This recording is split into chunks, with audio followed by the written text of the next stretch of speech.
The sun hung low over the red horizon, bleeding into the desert like fire over the sand. A lone rider crossed the empty land, dust rising behind his horse's hooves. His name was Cole Maddox, a drifter. No home, no kin, just the wind and the trail. By dusk he spotted something unusual ahead, a shape half buried in the dirt. At first he thought it was just a bundle of rags. Then it moved. Cole jumped down, his boots crunching on the dry earth. What he found stopped him cold.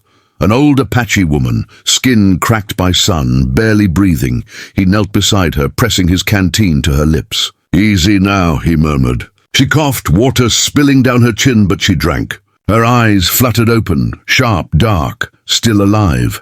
"You're gonna be all right," he said. She tried to speak, but no sound came. Cole glanced around. The land stretched empty for miles. Coyotes howled somewhere far off. He built a small fire, laid her close to the warmth, and tore a strip from his own shirt to shade her face from the burning sky. It wasn't much, but it was all a man could do out there. By nightfall, the desert came alive with sound, the whisper of wind, the crackle of fire, the woman's shallow breaths. Cole sat nearby, staring into the flames. He'd seen plenty of death in his time, border raids, outlaw ambushes, soldiers lost in the sand. But something about leaving this woman alone to die didn't sit right with him. He wasn't sure if it was mercy or guilt that made him stay. Maybe both. He muttered quietly, "Don't you go quitting on me, ma'am." She stirred once, eyes half open, and whispered a single word in Apache, a word he didn't understand. Morning came cold and grey. The old woman was still breathing, though weakly. Cole cooked what little he had, a strip of jerky softened in boiling water. She ate slowly, eyes never leaving his face. Hours passed before she finally spoke. "You help me, white man," she said, her accent heavy but clear. "Why?"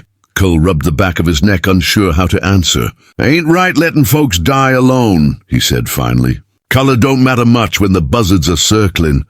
She looked at him for a long time, the kind of look that saw more than he said. Then she smiled faintly.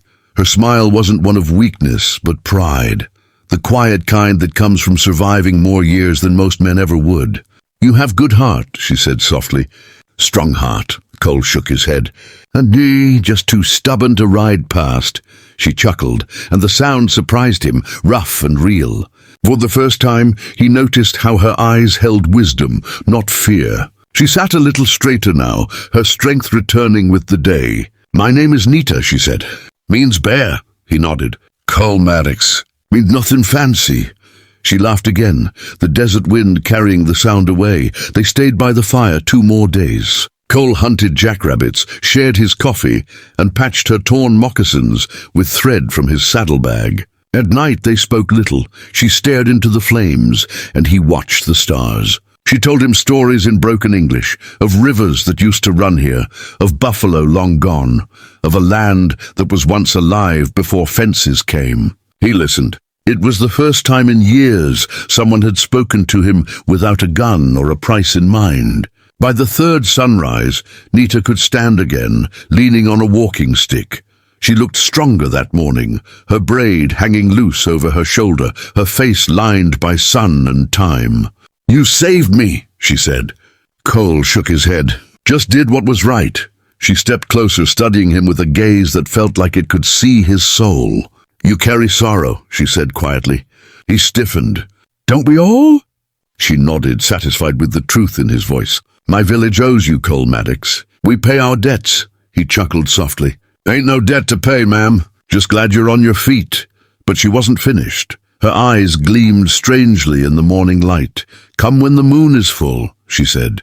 "I have someone you must meet." He frowned. Meet?" She smiled, mysterious and calm. "You help me live. Now I help you live."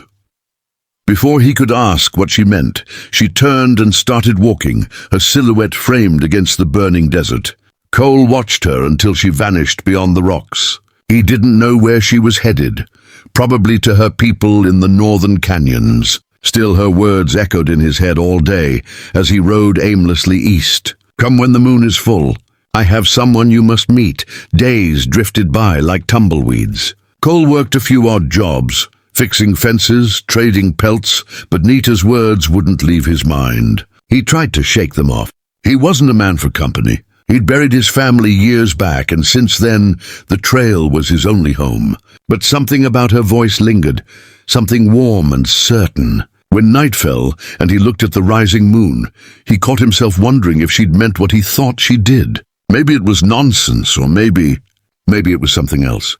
Either way, he knew he'd ride that way again. When the full moon finally rose, silver and proud over the desert, Cole packed his saddle and turned north. The air was cool, the stars bright as shattered glass. He rode through the night, guided by instinct more than sense. Around midnight, he spotted smoke curling from a canyon below. Not campfire smoke, but thick and steady, the kind made by many hands. An Apache village, hidden among the red rocks. He stopped at the ridge, heart beating slow and heavy. Maybe this was foolish, maybe dangerous. But a promise, even unspoken, was still a promise. And he'd given his word. Cole rode down slowly, his horse's hooves silent on the sand. The guards saw him coming, bows drawn, eyes hard. Then a voice rang out, firm, commanding, familiar. He is friend. It was Nita. She stepped from the firelight draped in a woven shawl, her face strong beneath the moon. You came, she said. Cole nodded. Didn't want to be rude. The men lowered their bows. Nita smiled and gestured toward the center of camp. Come, eat. You saved my life, cowboy. Now it is our turn to give something back. He followed her through the firelight, not knowing what waited ahead. As they sat by the flames, the villagers offered food, water, and quiet nods of respect. Nita spoke little, but her eyes gleamed with purpose. When the night deepened, she turned to him and said, You are alone, yes. He hesitated. Guess so. Her smile widened. Then maybe not for long. He looked confused, but before he could ask, she said softly, Tomorrow you will understand.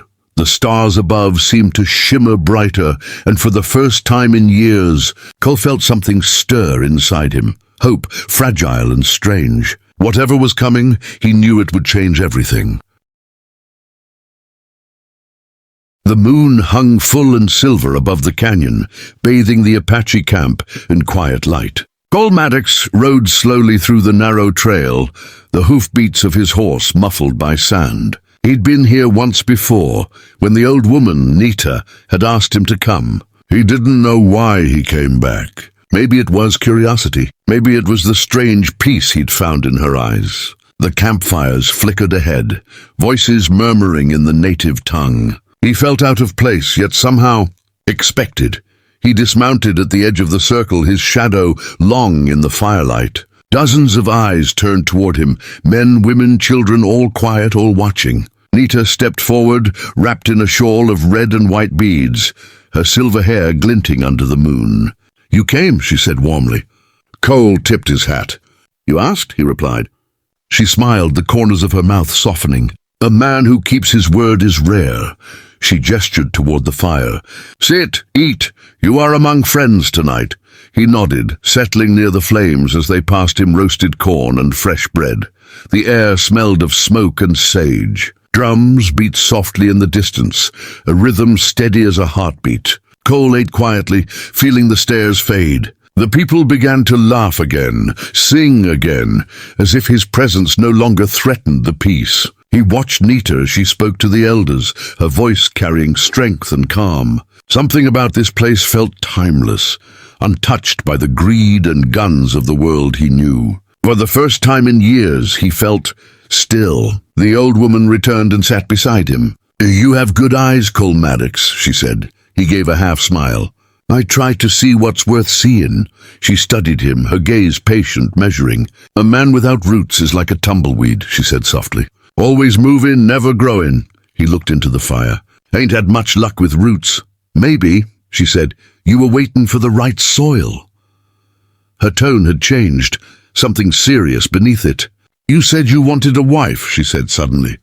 Cole blinked. Ma'am, I don't recall. You didn't have to say it, she interrupted, eyes glinting. I heard it in your silence. You are lonely, cowboy. A man needs someone to walk beside him.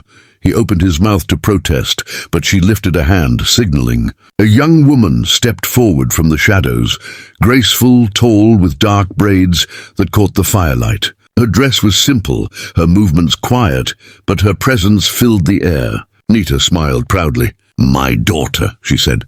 "Her name is Kaya. She needs a man of courage."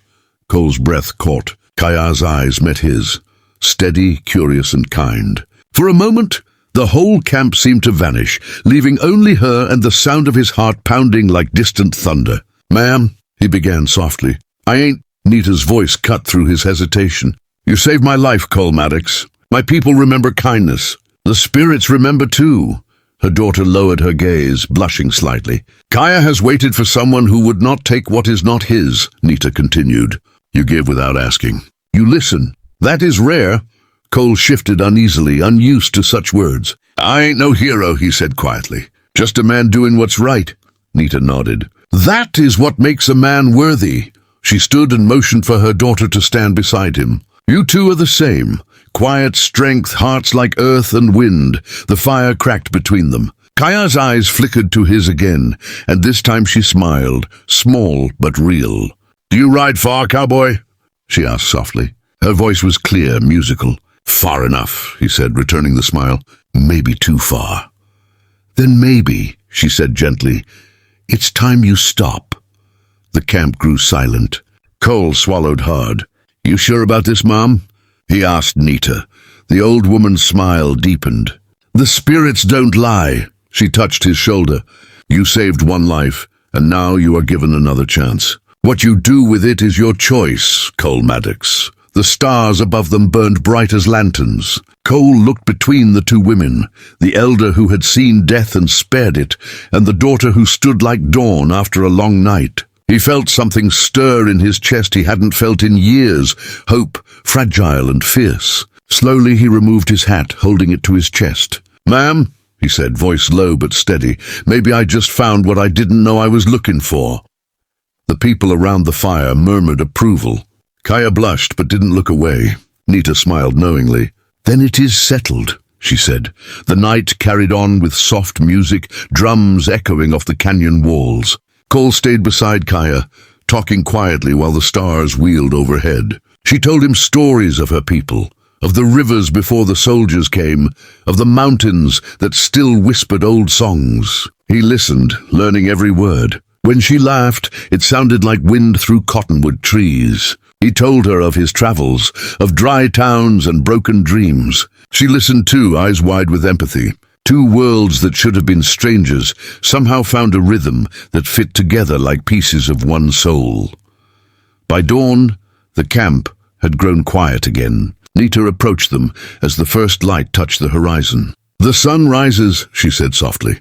"New day, new bond." She placed her hands on both their shoulders, a blessing, ancient and gentle. "Life is a circle," she whispered. "It turns, it heals, it returns what is lost."